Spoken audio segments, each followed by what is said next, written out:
আসসালামু আলাইকুম রহমতুল্লাহি ওয়া বারাকাতুহু। অনলাইনে কোরআন শিক্ষা পর্ব ৯ সবাইকে স্বাগতম। গত পর্বের টিউটোরিয়ালের আলোচনা যেখানে শেষ হয়েছিল তারপর থেকে আজকে আলোচনা করছি। চলুন দেখা যাক।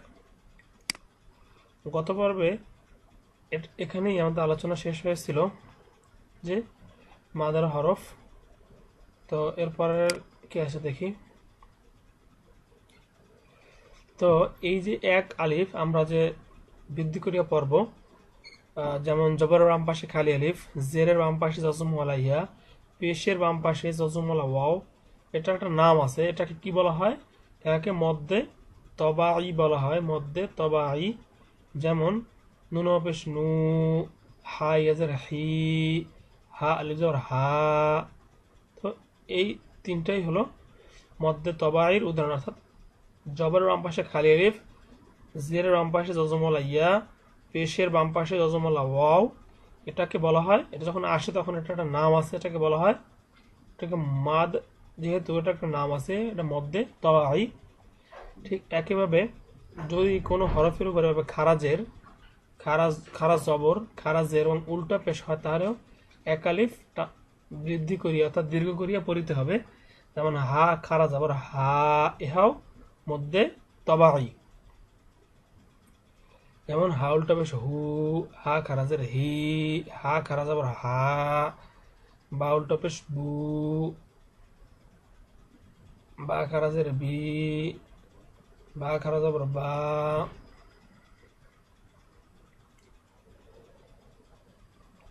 এখানে আরেকটা কথা বলা আছে, দেখুন হামজার হরকতের সঙ্গে একালিফ টানিয়ে যে মাত পড়া যায় তাহাকে মধ্যে বদল বলে। তো আসলে এখানে বলা হয়েছে যে যদি এই মধ্যে তবাইটা, অর্থাৎ আমরা যে খারা জবর, খারাজের উল্টা পেশ অর্থাৎ জবর বাম পাশে খালি আলিফ, এগুলো যদি হামজার, যেমন হামজার বাম পাশে যদি খালি আলিফ আসে, হামজার বাম পাশে যদি ওয়াও আসে, এক্ষেত্রে এটা মধ্যে বদল। আসলে এটা একটা নামই মাত্র, এছাড়া আর কোনো পার্থক্য নেই। এগুলো সবই মধ্যে তবাই, আর এটা একটা নাম মাত্র, এখানে এক আলিফ টান। এটা নিয়ে আসলে মধ্যে বদল কেন হলো এটা নিয়ে বেশি বোঝার তেমন কিছুই নাই। এখানেও এক আলিফ টান, এটা শুধুমাত্র একটা হামজার জন্য একটা নাম দেওয়া হয়েছে যে মধ্যে বদল। তো পরের পৃষ্ঠায় কি আছে দেখি। মধ্যে লিন, লিনের দুটি হরফ লিন বলা হয়। যেমন মদের হরফ হয় জবরের বাম পাশে খালি আলিফ, জেরের বাম পাশে জজমওয়ালা ইয়া, পেশের বাম পাশে জজমওয়ালা ওয়াও। ঠিক একইভাবে লিন, লিনের দুটি হরফ আছে, যদি জবরের পরে জজমওয়ালা ওয়াও আসে এবং জবরের পরে জজমওয়ালা ইয়া আসে। তো এক্ষেত্রে আলাদা তেমন কোনো নিয়ম নেই আসলে, এগুলো আসলে তাড়াতাড়ি করে পড়তে হবে। কিন্তু যদি লিনের হরফ অর্থাৎ লিনের হরফ থাকে এবং সেক্ষেত্রে যদি আমরা লিনের হরফের পরের হরফই যদি আমরা পড়াটা স্টপ করি অর্থাৎ ওয়াকফ করি অর্থাৎ থামি, তখন ওখানে এই লিনের হরফ অর্থাৎ লিনের হরফ হলো জবর বাম পাশে জজমওয়ালা ইয়া। তো এই যে জবরটাকে যদি আমরা এই ইয়ার পরে অক্ফ করি, কোরআনুল কারীম পড়ার ক্ষেত্রে যদি আমরা লিনের হরফের পরের হরফে অক্ফ করি, তখন এখানে এই জবরটাকে একালিফ দীর্ঘ করে পড়িতে হবে। যেমন যদি আমরা কেউ সূরা কুরাইশ পড়ে থাকি, তাহলে সেখানে আছে বাইত, সৌফ, খৌফ, কুরাইশ। তো এক্ষেত্রে দেখুন খৌফিন, আমরা যেখানে থামি তখন হবে খৌফিন। এখানে যদি আমরা না থামি তাহলে খৌফিন পড়তে হবে, আর যদি থামি তাহলে খৌফ, খৌফ, এভাবে করে একালিফ দীর্ঘ করে পড়তে হবে। ঠিক একেবারে বাইতিন, এখানে যদি আমরা এখানে অক্ফ করে অর্থাৎ থামি, তাহলে বাইত, কুরাইশ। এখানে ছিল মূলত কুরাইশিন, থামলে হবে কুরাইশ। তারপরে নুহিন, নাউহিন, সরি নাউমিন, যদি এখানে আমরা থামি নাউম। ঠিক এরকম মদের হরফের, সরি লিনের হরফের পরের হরফে, এখানে বলছে লিনের হরফের বামের হরফে, অর্থাৎ লিনের হরফের বামের হরফে অক্ফ হইলে এক আলিফ টানিয়ে পড়তে হবে, একে মধ্যে লিন বলা হয়। অর্থাৎ এখানে আমাদের এক আলিফ বৃদ্ধি করে পড়তে হবে। এগুলো কিন্তু আমাদেরকে খুব ভালোভাবে একটু প্র্যাকটিস করতে হবে, এগুলো আমার খেয়াল থাকবে না নতুন নতুন করে। এগুলো নতুন নতুন আলোচনা, তো এগুলো বেশি বেশি করে প্র্যাকটিস করবেন আপনারা। এরপর এক আলিফ মদ 3 প্রকার, মানে এক আলিফ যে দীর্ঘ করিয়ে পড়তে হবে কোরআন কারীমের বিভিন্ন আয়াতের ভিতরে, বিভিন্ন শব্দের ভিতরে যে বিভিন্ন হরকতে যে এক আলিফ দীর্ঘ করিয়া পড়তে হবে, এটা 3 প্রকার। তো এক আলিফ যে 3 প্রকার সেটা আমরা ইতিমধ্যে আলোচনা করেছি। যেমন মদ্দে তবাই, জবরের বাম পাশে খালি আলিফ, জেরের বাম পাশে জজমালা ইয়া, পেশের বাম পাশে জজমালা ওয়াও, এটা হলো মদ্দে তবাই। আবার খারা জবর খারাজের উল্টা হবে, সেটাও মদ্দে তবাই। ঠিক এই দুইটি জিনিস যদি হামজার ক্ষেত্রে আসে সেটা হয় মধ্যে বদল। আর মধ্যে লিন কি, সেটা হলো জবরের বাম পাশে জজমালা ইয়া, জবরের বাম পাশে জজমালা ওয়াও, এটা যদি আসে সেটা হবে লিন। লিনের হরফের বামের হরফে বা পরের হরফে যদি আমরা ওয়াকফ করি বা থামি, সেই ক্ষেত্রে লিনের হরফটাকে এক আলিফ পরিমাণ দীর্ঘ করে পড়তে হবে। এরপর 3 আলিফ, অর্থাৎ 3টা আলিফ, যেমন আলিফ আলিফ আলিফ, এই 3টা আলিফটাকে 3 বার পড়তে যে পরিমাণ সময় লাগে ঠিক ওই পরিমাণ দীর্ঘ করিয়া পড়িতে হবে। এটাকে বলা হয় 3 আলিফ মাদ। এই 3 আলিফ মাদটা হলো 2 প্রকার, যেমন মদ্দে আরজি বলা হয় এবং মদ্দে মুনফাসিল। মদের হরফের বামের হরফে অক্ফ হইলে, অর্থাৎ মদের হরফের পরের হরফে যদি আমরা পড়াটাকে বিরত করি বা অক্ফ করি বা থামি, সেই ক্ষেত্রে আমরা যদি অক্ফ না করতাম সেক্ষেত্রে আমরা হরকতকে 1 আলিফ পরিমাণ বৃদ্ধি করতাম, আর যদি অক্ফ করি সেক্ষেত্রে হরকতকে 3 আলিফ পরিমাণ বৃদ্ধি করতে হবে। যেমন এখানে দেখুন, শিন জবর শা, কাপা পেশ কু, শাকুর আদুর অদু পেশুন শাকুরুন। এখানে যদি আমরা না থামি তবে শাকুরুন পড়বো, আর যদি এখানে থামি, অর্থাৎ এটা কি পেশের বাম পাশে যখন ওয়াও আসছে, তাহলে শাকুর, হালিম, জেরের বাম পাশে যখন ইয়া হালিমুন। যদি আমরা এখানে না থামি তাহলে হালিমুন, এক আলিফটা যদি থামি তাহলে হালিম, রহিম, সাহুন। এটা হলো মধ্যে আরজি, বিভিন্ন উদাহরণ দেওয়া আছে, এগুলো আপনারা ভালোভাবে দেখবেন। এরপর আসি মধ্যে মুনফাসিল আলোচনায়। মধ্যে মুনফাসিল কি, তো আপনারা যদি যখন কোরআনুল কারীম পড়বেন তো দেখবেন বিভিন্ন হরফের উপরে বিভিন্ন জায়গায় এভাবে একটা চিহ্ন আছে, এরকম একটা চিহ্ন। এটা দেখে আপনারা বুঝবেন যে এখানে 3 আলিফ টান, এরকম একটা চিহ্ন। এরকম চিহ্ন থাকলে সেটা 3 আলিফ টান। আরও একটা নিয়ম আছে, যদি মদের হরফের পরে হামজা থাকে তাহলে 3 আলিফ টানিয়ে পড়তে থাকে মধ্যে মুনফাসিল হলে। মদের হরফের পরে হামজা, এত কিছু হয়তো যদি মনে রাখতে পারেন তো ভালো, তাহলে এই চিহ্নটা দেখে আপনারা মনে রাখবেন। এই চিহ্নটা দিয়ে মনে রাখাই সহজ। মদের হরফের উপরে চিকন চিহ্ন, সাধারণত চিকন চিহ্নগুলো মদের হরফের উপরেই আসবে, এবং খেয়াল করে দেখবেন যেখানেই চিকন চিহ্ন আসছে তারপরে একটা হামজা আছে। যেমন লা ইলাহা, ক্বালু আমান্না।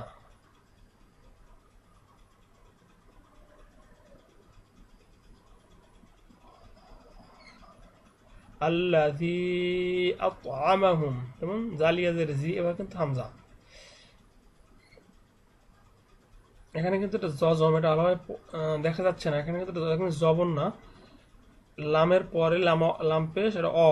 দেখেন তাহলে কি আছে, আর এই যে এটা এখানে এই চিহ্নটা মূলত এই যে হামজাটা এটা লেখার জন্য আসছে, এটা কিন্তু পরে আসবে না। এই চিহ্নটা মূলত এখানে ছিল, সরে গেছে। এই যে চিহ্নটা, এটা আপনারা যাতে সমস্যা নেই বলে দিলাম। আল্লাযী, এখানে দেখুন হামজা আছে। সাধারণত এই চিহ্নটা দেখে আপনারা বুঝবেন। লা আ'বুদু মা আগনা ইয়াদা আবি, যেমন তাব্বাত ইয়াদা আবি। এই চিহ্নটা দেখে বুঝবেন যে এখানে 3 আলিফ টান। এটার নাম মুনফাসিল। নামটা যদি খেয়াল রাখতে নাও পারেন সমস্যা নাই, কিন্তু এই চিহ্ন দেখলেই সেখানে 3 আলিফ পরিমাণে টান দিয়ে পড়বেন। এটা হলো মদ্দে মুনফাসিল। এই গেল 3 আলিফ মদ। মদ্দে আরজি গেল। মদ্দে আরজি কি হলো, যে যদি মদের হরফের বামের হরফ অর্থাৎ অথবা পরের হরফে যদি আমরা ওয়াকফ করি, তাহলে মদের হরফ আমরা সাধারণভাবে 1 আলিফ দীর্ঘ করিয়ে পড়তাম। এক্ষেত্রে যদি ওয়াকফ করি সেক্ষেত্রে 3 আলিফ, এটা হলো মদ্দে আরজি। আর যদি চিকন চিহ্ন আসে এবং পরে হামজা আসে, সেটা হলো মদ্দে মুনফাসিল। এক্ষেত্রেও 3 আলিফ দীর্ঘ করিয়া বা 3 আলিফ টানিয়া পড়িতে হবে। এরপরে আসি যে এরকম যে একটা চিহ্ন যদি মদের হরফের উপরে, কোনো হরফের উপরে এরকম চিহ্ন আসে, তাহলে হরফের নাম 4 আলিফ টেনে পড়িতে হবে। কোনো হরফের উপর যদি আসে, যদি হরফের কোনো জবর, জের, পেশ ইত্যাদি না থাকে, শুধুমাত্র এরকম একটা চিহ্ন আসে, তো হরফের নামকে, যেমন দেখুন নুন, কফ, সদ, ইয়াসিন, এরকম হরফের উপর আসলে হরফের নামকে 4 আলিফ পরিমাণে, অর্থাৎ 4টা আলিফ উচ্চারণ করতে যে পরিমাণ সময় লাগে ওই পরিমাণ দীর্ঘ করে এটা পড়তে হবে। এরপর যদি মদের হরফের উপর এরকম চিহ্ন আসে, তাহলেও মোট কথা সেটা হলো যে এরকম চিহ্ন আসলেই 4 আলিফ দীর্ঘ করে পড়িতে হবে। বিভিন্ন বলা আছে যে এই মদের হরফের উপরে, এখানে যেমন এই হামজা, এটা কিন্তু বদল, তারপরে এখানে জবর বাম পাশে এখানে একটা মদের হরফ আসছে, জিমা পেশ জু, এখানে আসছে মদের হরফের উপরে চিহ্ন দলিন, দলিন, এখানেও টান হবে। যেটা গেল 4 আলিফ মদ। আর এই 4 আলিফ যে মদ, এটার ভিতরে একটা আছে যে মধ্যে, এটাকে বলা হয় মধ্যে মুত্তাসিল বা মধ্যে ওয়াস, যেমন। আর এই 4 আলিফ টানগুলো 4 আলিফে যেতে হবে, এটা না দিলে এক্ষেত্রে গুনাহ হবে। 4 আলিফ টানগুলো অবশ্যই 4 আলিফ দিতে হবে, এক্ষেত্রে খুব সতর্ক থাকতে হবে। এরপর আসি জজমের বিবরণ। জজমওয়ালা হরফকে তার ডান দিকের হরকতের সঙ্গে একত্রে একবার পড়া যায়, অর্থাৎ হামজা মিম জবর আম একবারই পড়া যায়। এরকম ভাবে হামজা আখ, এগুলো আমরা কাদার আলোচনা দেখেছি, তাই এখানে বিস্তারিত কিছু বললাম না, ওখানে আমি আলোচনাগুলো করেছি। কলকলার হরফ, অর্থাৎ এই যে 5টি হরফ আছে, কলকলা শব্দের অর্থ হলো একটু ধাক্কা দিয়ে পড়া। কলকলা শব্দের একটু ধাক্কা দিয়ে পড়া, কলকলা করি অর্থাৎ একটু ধাক্কা দিয়ে পড়া, যেমন আক, একটু ধাক্কা দেওয়া, আ আপ। কপ, তোয়া, বা, জিম, দাল, যেমন হামজা কপ জবর আক, হামজা ত জবর আত, হামজা দল জবর আদ। এতে কোরআনুল কারীম পড়ার সৌন্দর্য বৃদ্ধি পায়, শুনতে সুন্দর মনে হয়।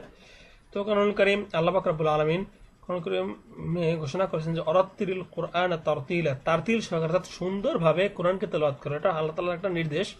তো এক্ষেত্রে এই নির্দেশ যদি আমরা পালন আমাদের করতে হয় বা করতে চাই, সেক্ষেত্রে তাসবিদের কোনো বিকল্প নেই। যেমন ওয়ালাকাদ খালাকনা ইয়াজআলনা যদি পরে আছে, হামজা কব জবর আক, হামজা ত জবর আত, কব দাল জবর কদ, তা বা জবর তাব, হামজা জিম জবর আজ, হামজা দাল জবর আদ। তো এরকম এটা হলো কলকলা, আর এগুলো কলকলা হয় না। এবার আছে তাসদিদ।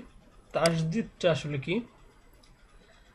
তাসদিদটা হলো যে আমরা এর আগে জজমটা পড়েছি, যেমন হামজা মিম জবর আম একবার পড়েছি, এখানে ওই যে হরফের উপরে তাসদিদ থাকবে ওই হরফটাকে 2বার পড়তে হবে। এখানে বলা আছে যে প্রথমবার তাহার ডানের হরকতের সঙ্গে জজমের মতো এবং দ্বিতীয়বার নিজের হরকতের সঙ্গে, অর্থাৎ যেমন এই যে হামজা তা জবর আত, তা জবর তা, আত্তা, এই বাম পাশ ডান পাশের যে জজম মানে হরকত, এটার সাথে একবার মিলিয়ে পড়লাম, হামজা তা জবর আত, এরপর তা জবর তা, আত্তা, হামজা লাম জবর আল্লাহ, লাম জবর লা, আল্লাহ, হামজা কাপ জবর আক, কাপ জবর কা, আক্কা। তো এরকম ভাবে এগুলো পড়তে হবে। তো এটার বিস্তারিত আলোচনা আমি যখন কায়দায় আলোচনা করব তখন এটা বলবো।